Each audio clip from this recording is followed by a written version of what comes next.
Всем привет и добро пожаловать на наш канал.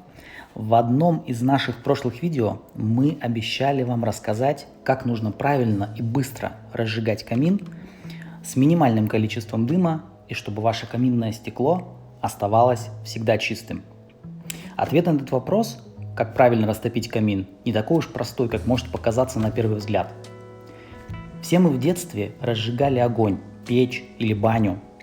После того, как поленья были уложены, мы зажигали огонь снизу газетой, небольшим хворостом или чем-то еще. Этот вариант является тоже правильным, но имеет два недостатка.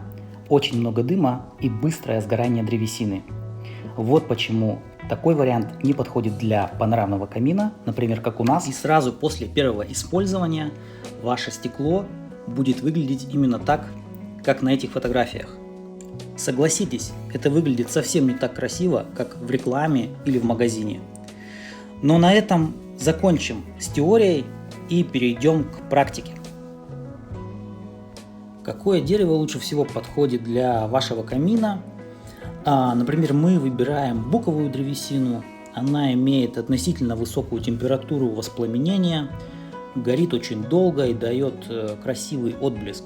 Также вы можете использовать и пихтовые поленья, либо еловые поленья. Длина должна быть около 20 сантиметров. Конечно, все зависит от размеров вашего камина.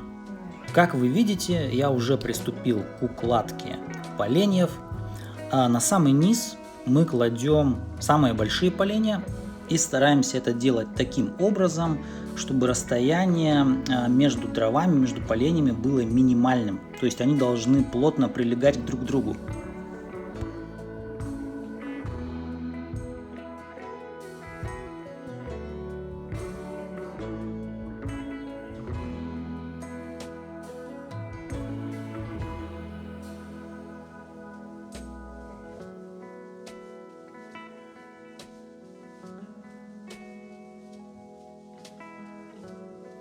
Затем мы кладем поленья уже меньшего размера и стараемся это делать точно так же плотно. Закрываем крышку камина и возьмем мелкие щепки, которые будем укладывать также наверх. У меня они вот такого небольшого размера. Это позволит им быстрее загореться и минимировать дым, который уже пойдет от больших поленьев. Все выкладываем в произвольной форме. Нам хватит 5-8 штук.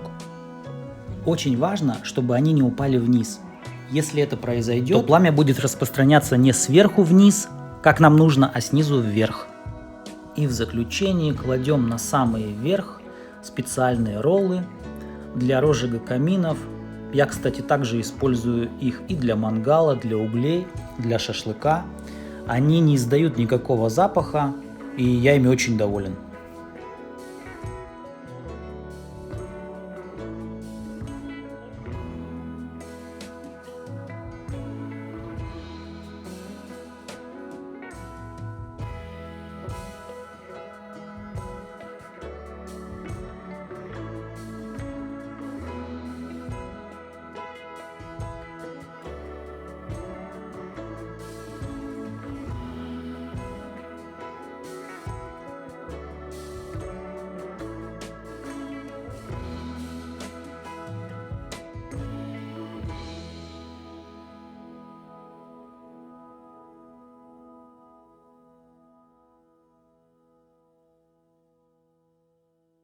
Теперь все готово и можно поджигать.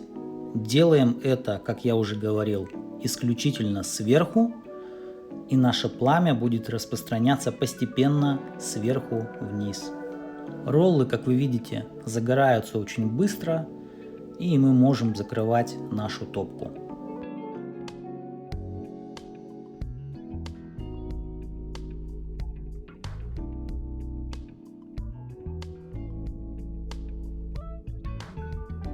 Пламя понемногу разыгрывается, и сейчас самое время рассказать о поддуве.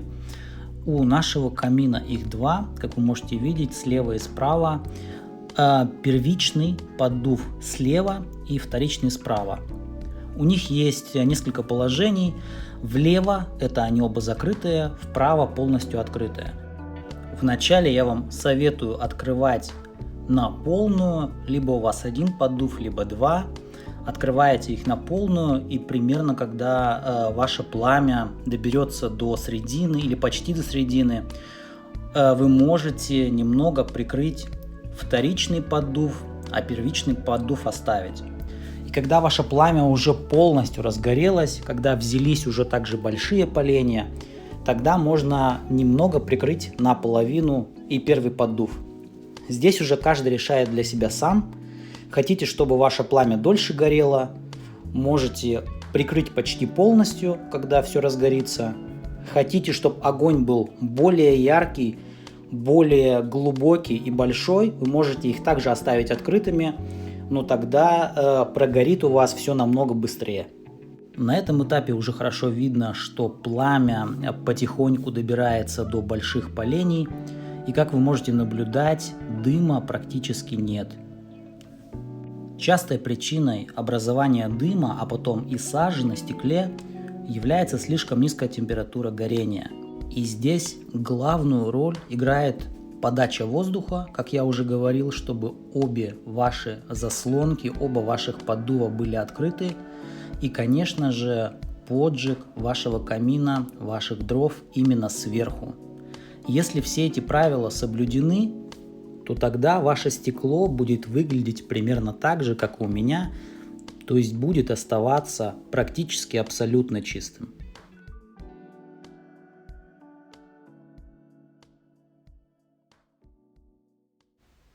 Количество дыма находится на таком низком уровне, что оно не успевает распространиться по камину и уходит напрямую в дымоход, тем самым оставляя наши стекла чистыми. Наш камин горит примерно уже 1,5 часа, а в общем он будет гореть около 3 часов. Дров я положил не слишком много, потому что мы используем наш камин в основном для красоты. Конечно же, от него идет очень приятное тепло, и если хочется, есть желание и время, то можно положить намного больше дров и наслаждаться пламенем практически целый день.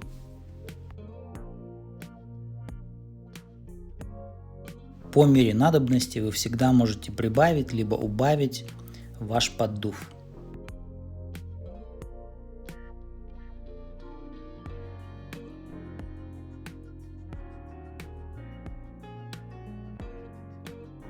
Огонь горит сверху вниз, точно так, как мы с вами этого и хотели. Все идет по нашему правилу. И пока это происходит, я хотел бы вам рассказать, почему мы выбрали именно этот камин и в каком магазине мы его купили. Когда встал вопрос делать камин либо не делать, а все это началось, когда мы начали строить дом, вначале мы очень хотели, потом сомневались, но по итогу мы все-таки решили это сделать, потому что в Германии, если вы сразу не запланировали камин, то в дальнейшем это сделать очень будет проблематично. Даже не то, что проблематично, сколько это будет намного дороже. Плюс, если вы сразу не запланировали камин, в дальнейшем вы должны взять разрешение у всех соседей, не против ли они, подать заявку, и только тогда вам сделают камин. Плюс, если сразу у вас не был сделан дымоход, то остается только один вариант – делать его на стене дома, что смотрится не очень эстетично. После того, как мы точно решили, что мы хотим камин, встал очень сложный выбор, какой же камин все-таки купить. Фирма, которая занималась строительством нашего дома, предложила нам собственный каталог, из которого мы могли выбрать подходящие камины. Но практически все они были совершенно другие, то есть это были не панорамные камины, а камины типа печи с одним стеклом. Такой вариант камина больше подходит для тех, кто хочет его расположить в углу комнаты. Мы же хотели, чтобы он был расположен в середине нашего зала, и поэтому мы выбрали панорамный камин.